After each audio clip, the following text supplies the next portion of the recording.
నమస్కారం సార్, నేను conductor sir, Hanamkonda depot sir, Warangal sir. మేము మా చిన్న చిన్న తప్పుల చిన్న చిన్న పొరపాటులకు మా ఉద్యోగాలను తీసేసి మీరు పెద్ద పెద్ద స్కామ్లు చేస్తున్నారు సంజయ్ గారు సార్. సార్ ఇంట్లో ఒక ఇంట్లో తండ్రి లాగా ఎండీ లాగా మీరు ఉన్నారు. పిల్లలు తప్పు చేస్తే తండ్రి వాళ్ళకి ఆ తప్పు క్షమించమని చెప్తారు సార్. మేము ప్రజల మధ్యలో ఉంటాం సార్. చిన్న చిన్న పొరపాట్లు జరిగినాయి సార్. ఆ పొరపాట్లను మీరు సరిదిద్దే ఎండీస్తో హోదాలో ఉన్నారు సార్. మీరు వెళ్ళి కలిస్తే కనీసానికి కలవడానికి కూడా లేదు సార్. మెడలు బట్టి బయటికి నెట్టేపిస్తున్నారు సార్. మీరు ఏబట్టి మా పిల్లలు రోడ్డు మీదకి వచ్చారు సార్. మా పిల్లలు చావులకు తిండి పెట్టుకోలేని పరిస్థితిలో ఉన్నాం సార్. మేమందరం కలిసి మీరు కనీసానికి మా మీద దయ చూడండి సార్. మా మీద పగబట్టకండి సార్. మీ దండం పెడతాం. ఇసుక మీద బ్రహ్మాస్త్రం లాగా మీ ప్రతాపం మా మీద చూపకండి సార్.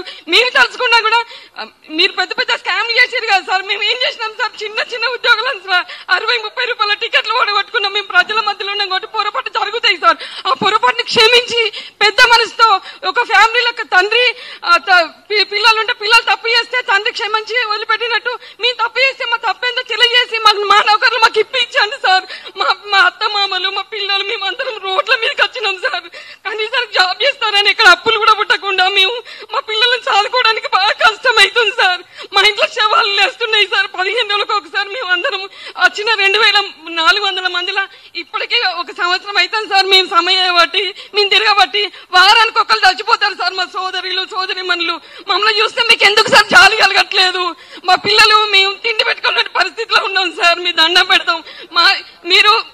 మేము అక్కడ దాకా వచ్చి బస్ భవన్కి వచ్చి కలవం అంటే కలవనిస్తలేదు సార్. మీరు కలవని అయినప్పుడు తండ్రిగా మీరు ఓడిపోయినట్టే. ఎండీ పదవికి మీరు అనర్హులు సార్. సజ్జనర్ సార్, మీరు ఉండి మాకేమైనా న్యాయం చేస్తున్నావు చేయండి సార్.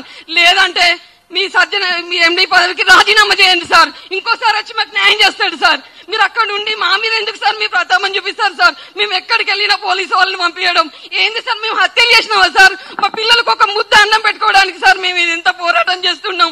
మేమేం బస్సు డిపోలు కొనడానికి కాదు సార్, బస్సులు కొనడానికి కాదు సార్. మీ దండం పెడతాం సార్. ఈ ప్రెస్ మీట్ ద్వారా ప్రెస్ అన్నలు అందరికి చెప్తున్నా, ఇది అందరు రాయండి సార్. సీఎం దాకా పోనీయండి సార్. మీ దండం పెడుతున్నా. సజ్జనార్ సార్ చెప్తే వదిలిపెట్టకండి సార్. దండం పెడుతున్నా సార్.